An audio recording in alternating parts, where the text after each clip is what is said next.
السلام علیکم ورحمۃ اللہ وبرکاتہ۔ پیارے ناظرین، آپ کی خدمت میں ماں اور موبائل فون کا درد بھرا واقعہ لے کر حاضر خدمت ہوا ہوں۔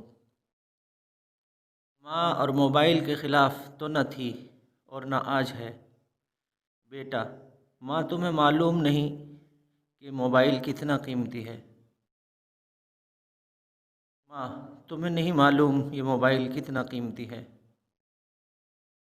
تمہارے دور میں تو لوگ خط لکھتے تھے جو مہینے بعد ملتا تھا۔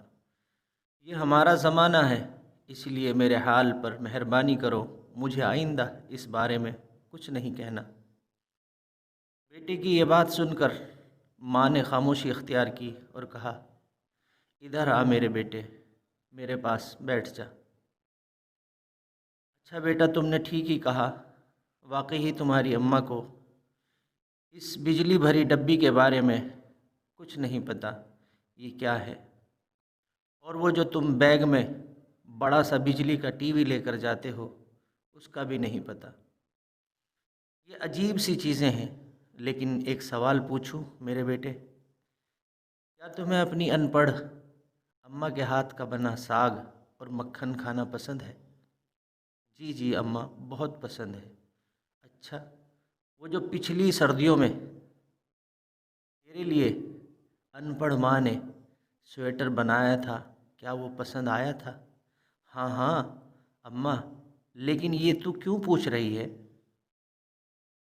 او بیٹا، ایسے ہی ذرا دیکھ لوں ہم ان پڑھ لوگوں سے کوئی کام آتا بھی ہے کہ نہیں۔ اچھا بیٹا، یہ بتا، تو نے کبھی چرخہ چلایا ہے؟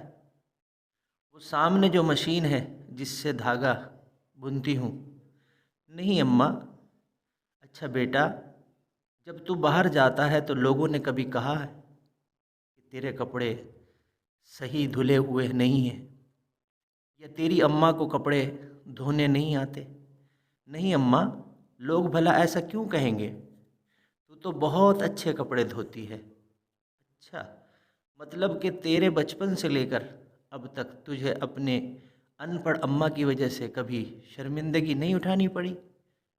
ہاں اماں، یہ بات تو ہے، کبھی آج تک مجھے یہ کہیں سے سننے کو نہیں ملا، نہ کسی دوست نے کہا۔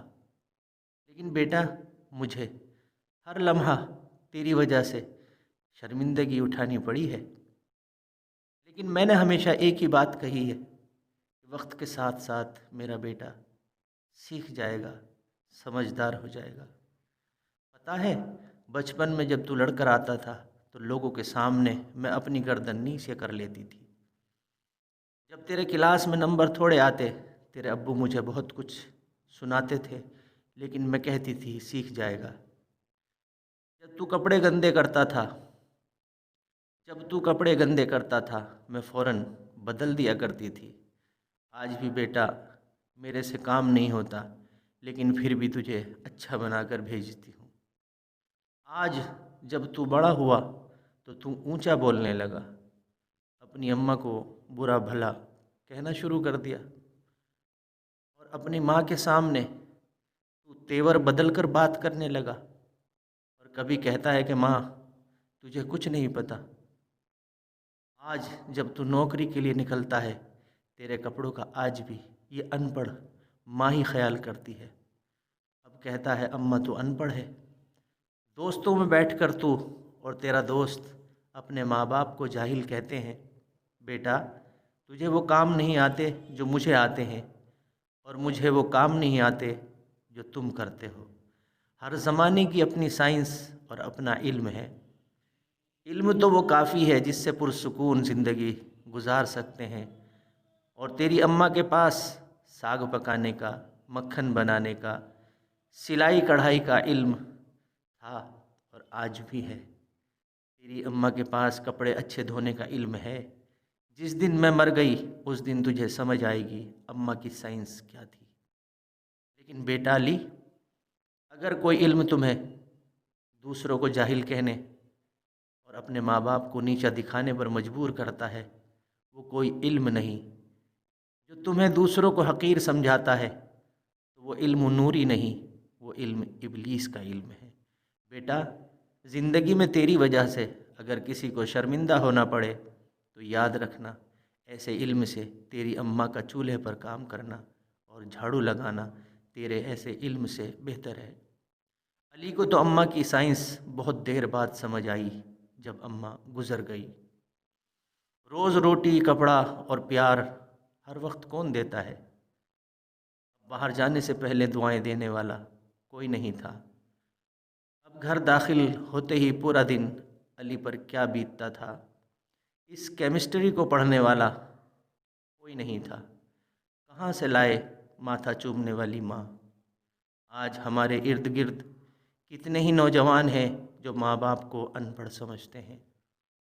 کئی نوجوان تو بحث و مباحثے میں جاہل کا لفظ تک استعمال کر دیتے ہیں۔ کئی نوجوان تو بحث اور مباحثہ بھی اپنے ماں باپ کے ساتھ کرتے ہیں، اور کئی نوجوان اسی بحث اور مباحثے میں جاہل کا لفظ تک استعمال کر دیتے ہیں۔ لیکن یاد رکھیں، ماں نے درست کہا تھا، ہر دور کے اپنے تقاضے ہوتے ہیں، انہیں پچھلے دور سے موازنہ نہیں کیا جا سکتا، نہ ہی کرنا چاہیے۔ آپ کے میرے ماں باپ نے اپنے دور کے سائنس کے مطابق زندگی گزاری اور ہمیں پڑھایا لکھایا۔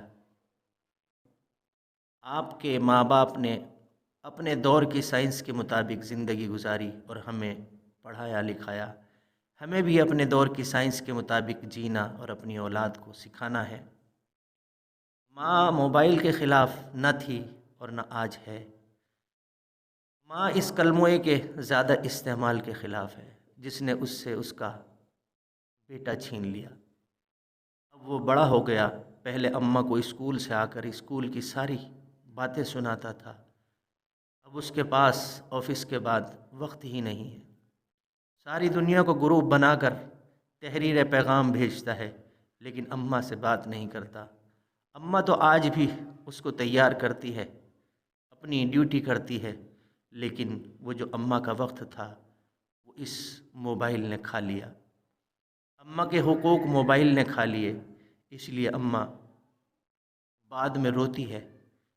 کہیں آپ بھی ایسا تو نہیں کر رہے ہیں؟ سوچئے گا، لمحہ فکریہ ہے۔ اماں ہماری جنت ہے، اور جنت ناراض ہو گئی تو زندگی بے سکون ہو جائے گی۔ یاد رکھیے گا، ماں باپ کبھی ان پڑھ نہیں ہوتے۔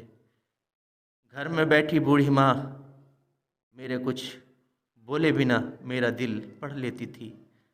اپنے ماں باپ کو وقت دیجیے، ورنہ آپ کی اولاد کے دور میں تو ٹیکنالوجی اس سے بھی فاسٹ ہوگی۔ پھر آج کی تمہاری لکھی کہانی تم پر دہرائی جائے گی، اس وقت شکوہ نہ کرنا۔ کہانی اچھی لگی شیئر کرنا نہ بھولنا، اپنی دعاؤں میں یاد رکھنا۔ مجھے دیجیے اجازت۔ السلام علیکم ورحمۃ اللہ وبرکاتہ۔